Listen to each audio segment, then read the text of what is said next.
Welcome in to today's edition of Just the Truth. Glad to have you join me as I broadcast from the Granite State of New Hampshire in the PhD Weight Loss and Nutrition Studio. To lose weight for the last time, visit myphdweightloss.com. So as expected, President Donald Trump won the first in the nation presidential primary, saying that he is, quote, very honored by his New Hampshire primary win, and adding that the Republican Party is very united behind his candidacy. We're going to break it all down for you. Fox News got some interesting yet not surprising feedback from some of their exit polling yesterday. What do you think the number one quality the people of New Hampshire want in a candidate and in a future president? Think about it for a moment. Another star entertainer's son is a victim of fentanyl. Additional information about the death of Dana Carvey's son, Dex, was released by the family. And President Joe Biden accusing some hecklers, some pro-Palestinian hecklers, as MAGA Republicans. We're going to break it all down for you as we have a full report for you from New Hampshire. I told you we'd be back. And ye shall know the truth, and the truth shall make you free. It's Joey Hudson. I wanted to name it the Joey Hudson bill, but, you know, they don't allow you to put names on bills. But I wanted to call it the Joey Hudson bill because I know that one's been near and dear to you for a number of years. That's how it's done. Let your voice be heard. And the truth shall set you free. Here's Joey Hudson. It was another early call last night with a few precincts closing at 8 p. Eastern time, and at the strike of the clock, at 8 p.m., it was off to the races on who would call it first for President Donald Trump. In his acceptance speech, Trump said that he's very honored by his New Hampshire primary win, saying that the Republican Party is very united behind his candidacy, and he took the opportunity to take a few shots at Governor Nikki Haley as well. Thank you, everybody. Thank you. Whoa!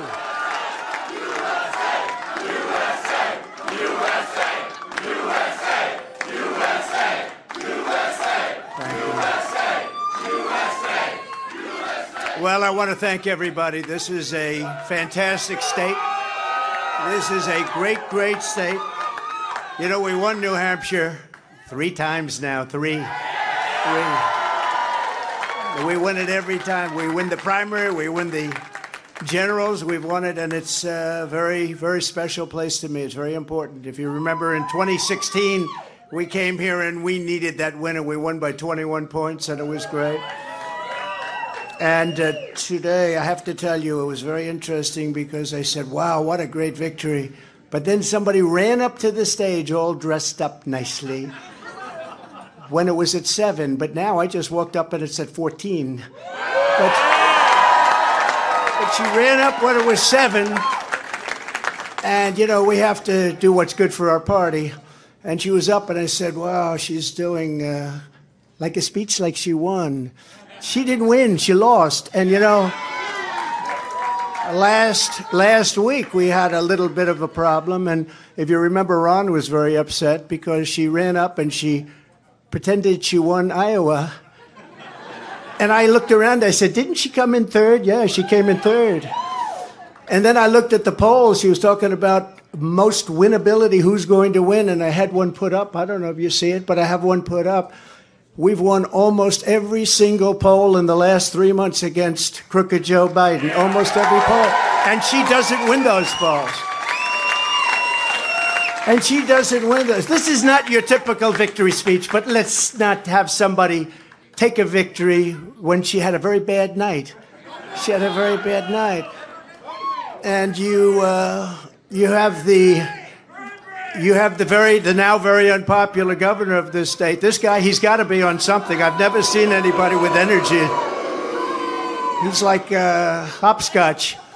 And, you know, I'm watching this guy, and 2 weeks ago he said, we're going to win in the landslide. We're going to win. About 3 days ago he started saying, well, we want to do well. That's a big difference. But I walked out just now, we're 14 points up, and I don't know what it's going to be. But when she was up here, it was like 6 or 7. And, you know, with like 7% of the vote counted. Now, let me just tell you, we had an unbelievable week last week in Iowa. We set a record. It was the best in the history of the caucus, in the history. And I remember I sort of had the same feeling. I'm up and I'm watching, and I said, she's taking a victory lap. And we beat her so badly, but Ron beat her also. You know, Ron came in second and he left. She came in third and she's still hanging around. Trump won the first in the nation primary last night, adding this to his win in Iowa, the Iowa caucuses last week, which is historic to win 2 in a row like this in the 50+% margin. Trump said that he's looking forward to going against the worst president in the history of our country. New Hampshire, where independent voters who make up roughly 40% of the electorate can vote in either major party's contest, and they've long played a very influential role in the state's historical presidential primary, always the first primary in the state, except for this year for the Democrats, as Joe Biden and his cronies in the Democrat Party sidestepped New Hampshire, ignored New Hampshire. And by the way, people in New Hampshire aren't very happy with Joe Biden about that as it stands, skipping New Hampshire, heading to South Carolina. Miss Haley spent plenty of time and resources in the state over the past few months, securing the endorsement of a very popular Republican governor, Chris Sununu. And again, New Hampshire's registration system, it is a bit quirky. I had the chance to speak with one of the local election officials who explained how the process works.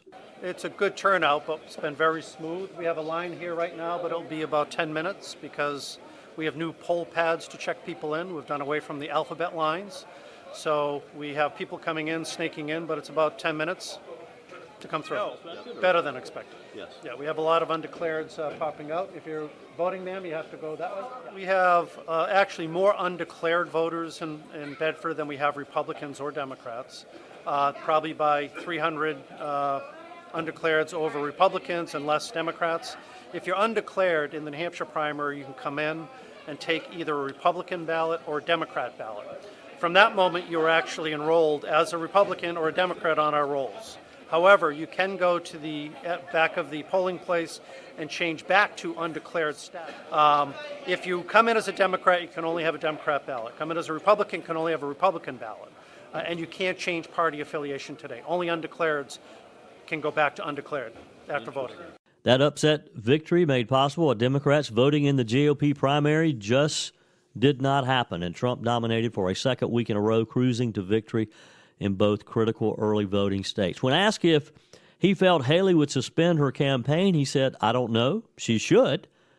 He went on to say she should because otherwise we have to keep wasting money instead of spending on Biden. If she doesn't drop out, we have to waste money instead of spending it on Biden, which is our focus.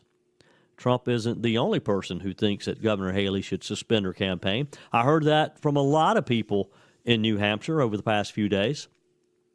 Jonathan, who had just voted, took a few minutes to talk with me after he voted at Bedford High School just outside of Manchester. He said that he wants someone who can fix the economy, and he thinks Trump is the right person to do that, and says that he thinks Haley should throw her support behind Trump. Well, for us, it was the economy, how it's applying to our family, importance of the school system, and importance of the safety of our nation and our state. Some of the reasons. I actually never come across the lines being so long. I voted the last decade in Bedford, and this is the first time I've seen it at this volume, so it's good.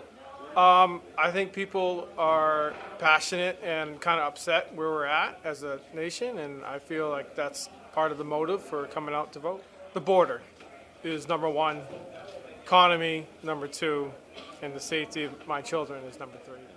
For the primary, yes. I think Donald Trump was going to run away with it, and then Nikki Haley probably number two, and yeah, I hope that she will do so and endorse Donald Trump, and because I really like to see her part of the Trump team like she was back in 2016, and she's really good with foreign affairs, so I like to see in her role in the future in that. Trump was joined again at a rally Monday by former opponents who have since endorsed him. Our senator, junior senator from South Carolina, Tim Scott, entrepreneur Vivek Ramaswamy, and Governor Doug Burgum of North Dakota all said that the party's behind Trump. Florida Governor Ron DeSantis suspended his campaign last weekend, as you know, and immediately endorsed Trump.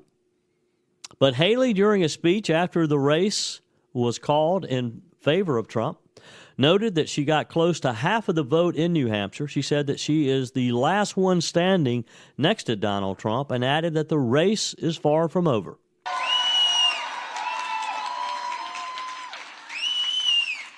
I want to congratulate Donald Trump on his victory tonight. He earned it, and I want to acknowledge that. Now, you've all heard the chatter among the political class. They're falling all over themselves, saying this race is over.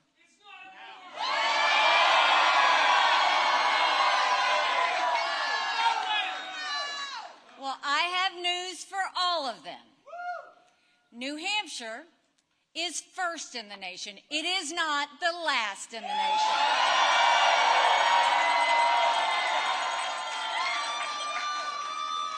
This race is far from over. There are dozens of states left to go.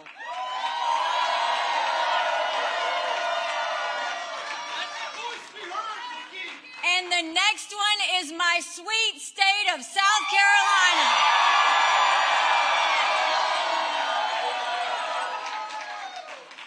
At one point in this campaign, there were 14 of us running. And we were at 2% in the polls. Well, I'm a fighter. And I'm scrappy. And now we're the last one standing next to Donald Trump.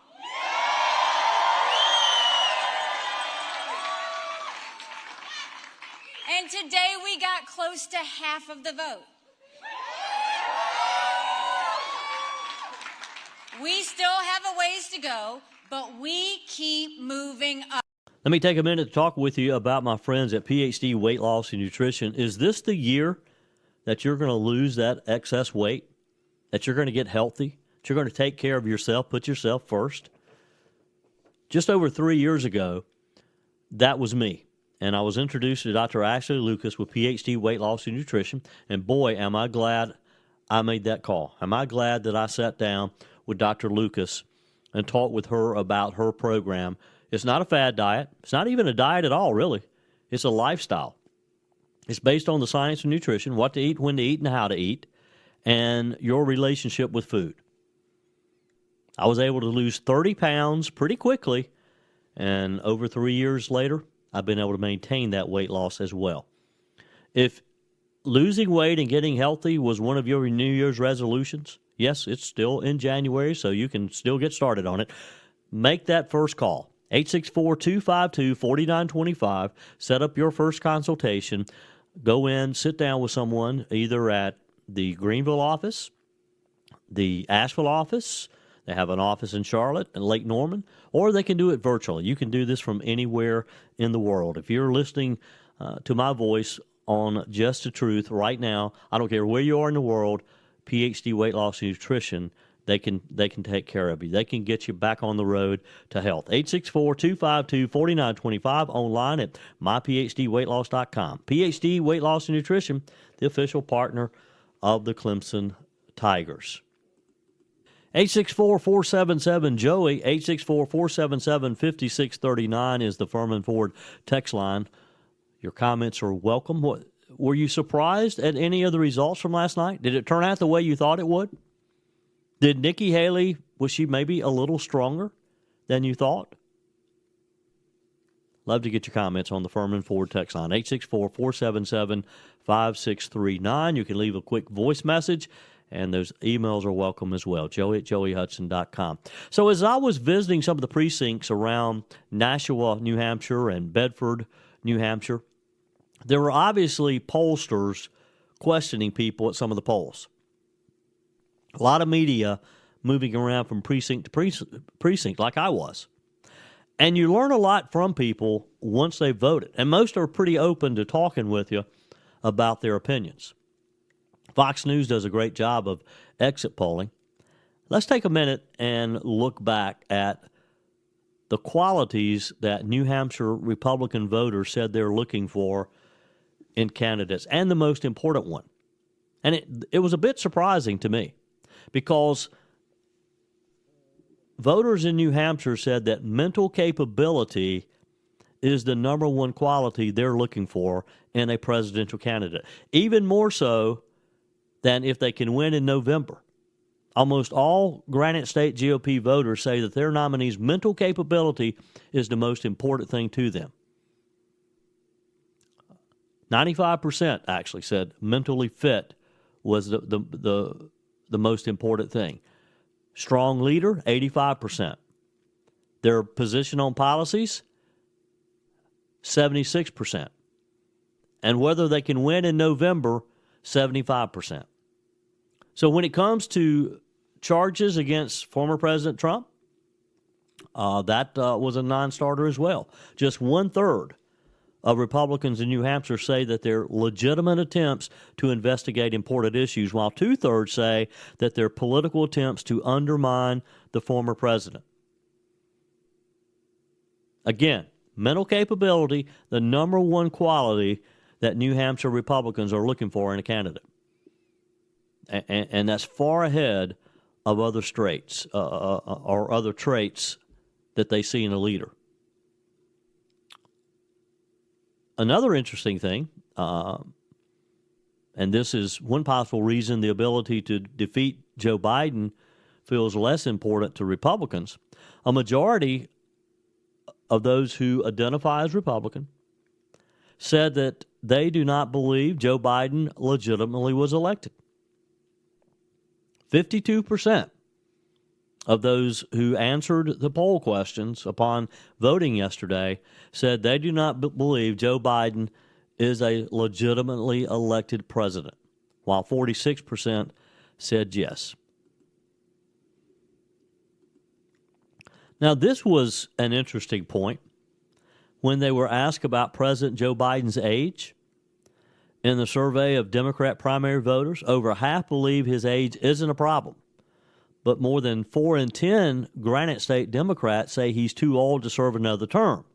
And get this, that includes even some who actually voted or wrote in Joe Biden's name on the ballot yesterday. 864-477-JOEY, 864-477-5639. I'd love to get your comments on the Furman Ford text line. Another star entertainer's son is victim to fentanyl. Additional information about the death of Dana Carvey's son, Dex, was released by the family. I'll give you the details on that in just a moment. It's never been more important than now to support locally run, locally owned businesses.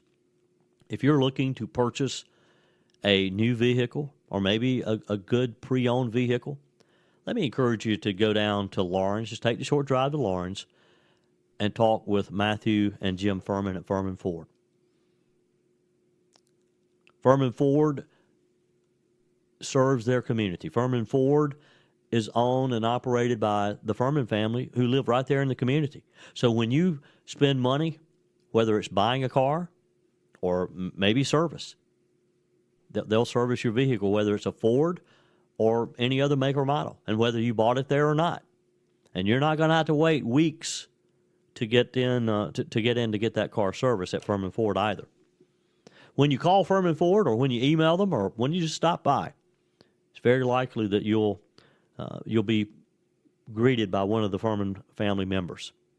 They'll help you navigate some of the great deals they have on some of the great selections of whether it's a pre-owned vehicle or a new vehicle. And what's even better, when you drive your new vehicle off the lot, you know that your money is staying right there in the community. Find them online at FurmanFord.com, FurmanFord.com. So Dana Carvey's son, Dex Carvey, died from a lethal combination of fentanyl, ketamine, and cocaine, according to a report from the L.A. County Medical Examiner's Office.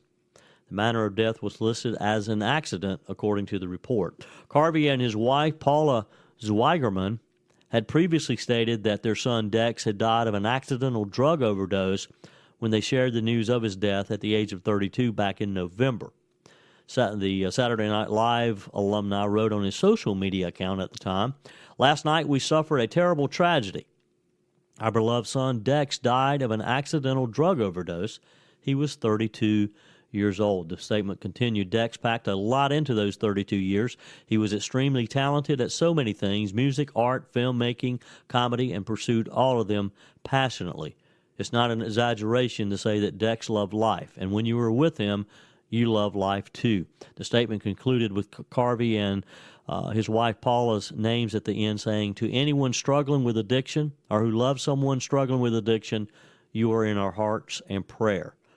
Dex died at his residence on November the 15th of last year, and an autopsy was completed the following day, according to the Los Angeles County Medical Examiners. Last week, the comedian spoke out about their family's loss after returning to his and David Spade's Fly on the Wall podcast for the first time since his son Dex's death. Carvey said that the outpouring of support that their family had received was incredible and was really sweet. He noted that there was really nothing that people could do for him or his family as they processed their grief. He said, it's me and my wife and our son's private journey, referring to his other son, Thomas. He said, we're all together and we do a lot of fun things. We hike, we go to church. You just want to make sure that you keep moving. Carvey admitted that returning to the podcast and riffing with his good friend Spade is going to be very healthy for me as I recover, he said. Last November, after Dex's death, Carvey thanked his fans for their well wishes and announced that he was going to take a break from acting. This is another example of a senseless death. Now, I don't know anything about Dana Carvey's political beliefs, but Hollywood overall supports Joe Biden's open borders. And these fentanyl deaths are part of what you get when you let drug smugglers cross the border with truckloads of illegal drugs and you don't do anything about it. And again, I don't know Mr. Carvey's politics, but I do know that Hollywood is not using their influence within the Democrat Party and with Joe Biden to try to get them to close our border, to secure our country. And as long as it's open, as long as these drug dealers can cross back and forth, we're going to continue to see an increase of fentanyl deaths. On the Furman Ford text line, Michael's projection for yesterday's primary, he said, I think Trump is going to win by 60% and Haley will be 39%.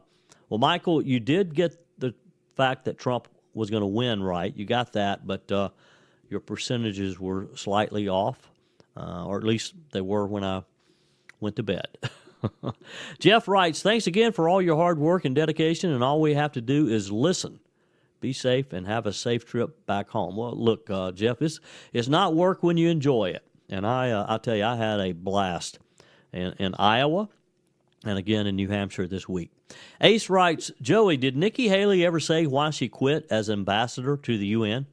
This is a question that Americans are still asking. I don't trust her, and I don't think many do. I read a CBS article about her. They seem to be supporting her. Red flag, he says.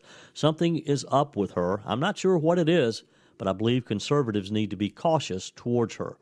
Susan writes on the Furman Ford text line, I've been listening to Tim Young's great analysis of DeSantis' campaign team on my Salem News app. Thank you, Susan, for downloading the Salem News app. If you haven't done so already, just go to your app store, search for Salem News. You can also download Mike Gallagher's app, listen to the Mike Gallagher Show as well. Susan says, after listening to DeSantis' articulate, sincere endorsement of Trump, I'm wondering whether his heart was really in running against him or whether his campaign team pushed him into it because of how badly they hated Trump. Young said that when he was participating on the debates, he sounded like there were 100 consultants talking in his ear. If he runs again in 2028, he needs a new campaign team. He probably would agree with you, Susan. Our text of encouragement today, the difference between a successful person and others is not a lack of strength, not a lack of knowledge, but rather a lack of will. Vince Lombardi. Thank you for that text. Yours is welcome as well. Furman Ford text line, 864-477-JOEY, 864-477-5639. Leave me a quick voice message as well. Emails are welcome, joey@joeyhudson.com. So President Biden claimed yesterday that an anti-Israel heckler was a MAGA Republican as he was interrupted at a rally at least 10 times by protesters who are opposed to his support of Israel. It seems like every time something goes wrong, Biden blames it on a MAGA Republican. I'm going to tell you all about that in just a moment. First, portions of today's show made possible by Discounted Appliance Warehouse. Are you tired of buying appliances from inexperienced sales staff who have no appliance knowledge whatsoever? You go into the big box store, and you know more about the appliances than they do. You just stand there and stare at a long row of refrigerators. You're not quite sure which one you want. Well, that's not going to happen when you go to Discounted Appliance Warehouse, because one of the team members there, they're going to walk you through their 11,000 square foot warehouse. They're going to talk with you about the features that are important to you and your family. And they're going to help you find the right appliance. Appliances are too expensive to make the wrong decision. They back everything up with their award-winning service department. They have extended warranties, and they have you covered well past the sale. You're more than just a credit card swipe at Discounted Appliance Warehouse. Jeff considers you part of the family. Find them online at dawpickens.com, dawpickens.com. So 81-year-old Joe Biden, speaking hours ahead of the results of the New Hampshire GOP primary. And notice I said GOP primary because the Democrats really didn't have a primary because Joe Biden's name wasn't on the ballot. They tried this last-minute write-in thing. I don't even know why they were wasting their time of trying to get people to write in Joe Biden's name. If he wanted to be on the ballot, if he wanted people to vote for him, he would have had his name on the ballot. So he was speaking to this group. It was one of his first joint campaign rallies of 2024 with Vice President Kamala Harris. A man carrying a Palestinian flag started yelling at Biden. This was in Virginia at a rally there that was supposed to focus on the federal abortion rights. This guy started yelling, "Genocide Joe, how many kids have you killed today?" Moments later, a female heckler shouted out, "Israel kills 2 mothers every hour." Now, Biden supporters tried to drown out some of these disruptions with chants of 4 more years, let's go Joe, and things like that. The speech was just 19 minutes long. The New York Post reported that the sustained series of interruptions followed a more isolated incident of heckling at recent events. They seem to be following Joe Biden around at the few campaign events that he has.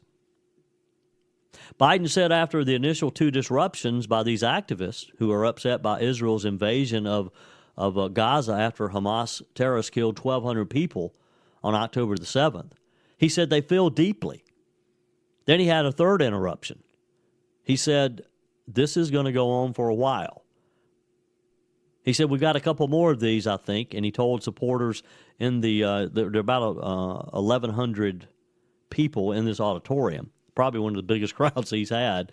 After being heckled for a 6th time, Biden said, this is going to go on for a while. They've got this planned. So he's beginning to catch on that this is a planned attack. He appeared to grow a bit irritated, as he can. You know, you can see it. His face kind of starts getting a little red. And then his 7th heckler shouted out, and Joe Biden simply said, MAGA Republican.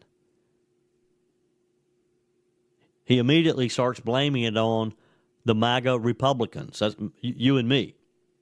Biden said before pausing to collect himself a bit, he said, Donald Trump and the MAGA Republicans, including the woman hollering, frankly, Donald Trump and MAGA Republicans, including the Speaker of the House, are hell-bent on going even further on abortion. They were talking about abortion, of course.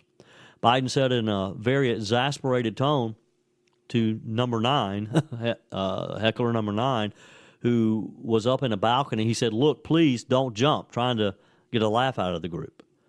Interesting enough, Vice President Harris, who spoke before Biden, wasn't heckled. She wasn't interrupted at all. She accused Trump of unleashing a health care crisis that has caused women to have miscarriages in toilets, according to the VP.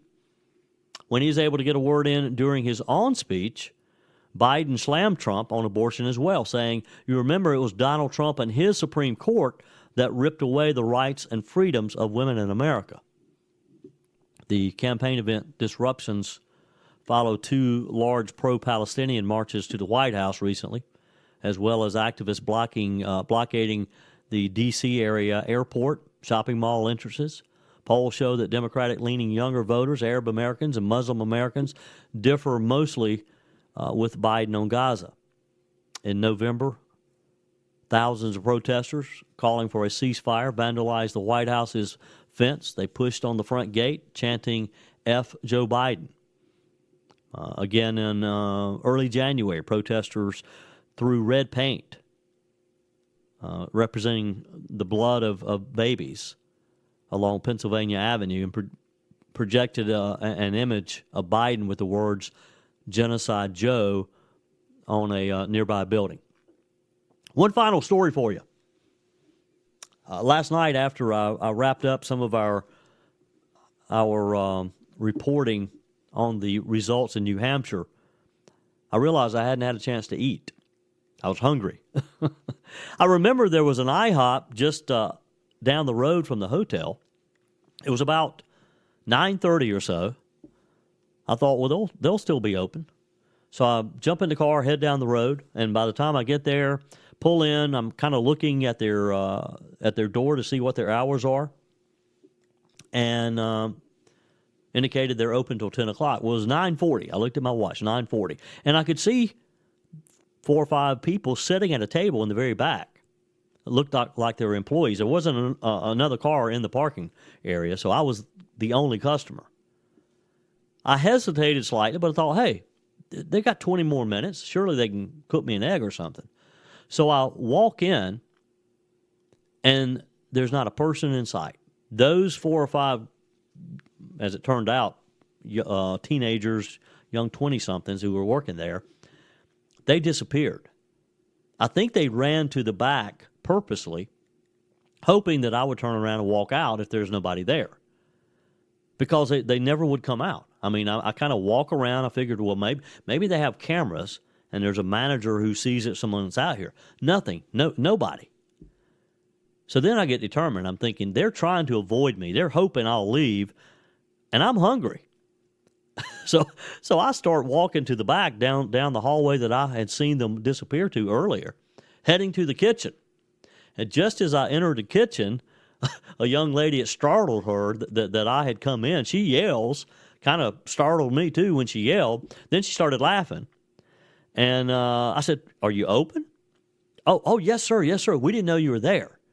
Then she starts pretending to not know that I had come in the door. Now, they all saw me because I saw them get up and go to the back. Well, I got my eggs.